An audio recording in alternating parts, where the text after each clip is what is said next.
ಪ್ರವೀಣ್, ನಿನ್ನೆ ಆಚೆ ಹೋಗಿದ್ದಲ್ಲ ನೈಟು, ಎಷ್ಟೊತ್ತಿಗೆ ಬಂದೆ? ನಿನ್ನೆ ಫ್ರೆಂಡ್ಸ್ ಜೊತೆ ಆಚೆ ಹೋಗಿದ್ದಲ್ಲ, ಎಷ್ಟೊತ್ತಿಗೆ ಬಂದೆ?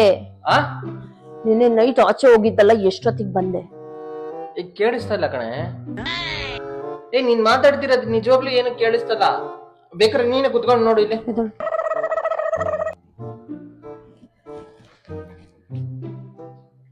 ನಿನ್ನೆ ಪರ್ಸಲ್ 2,000 ರೂಪಾಯಿ ಇಟ್ಟಿದ್ದೆ, ಅದು ಇಲ್ಲ, ನೋಡ್ದ ನೀನು? ನಿನ್ನೆ ರಾತ್ರಿ 2,000 ರೂಪಾಯಿ ಪರ್ಸಲ್ ಇಟ್ಬಿಟ್ಟು ಹೋಗಿದ್ದೆ, ಅದು ಇಲ್ಲ, ನೋಡ್ದ ನೀನು? ಇಲ್ಲಿ ಕೂತ್ಕೊಂಡ್ರೆ ನಿಜ ಏನು ಕೇಳಿಸ್ತಿಲ್ಲ ಕಣೋ, ಏನೇನು ಕೇಳಿಸ್ತಿಲ್ಲ. ಹೇಳಿದೆ ತಾನೆ?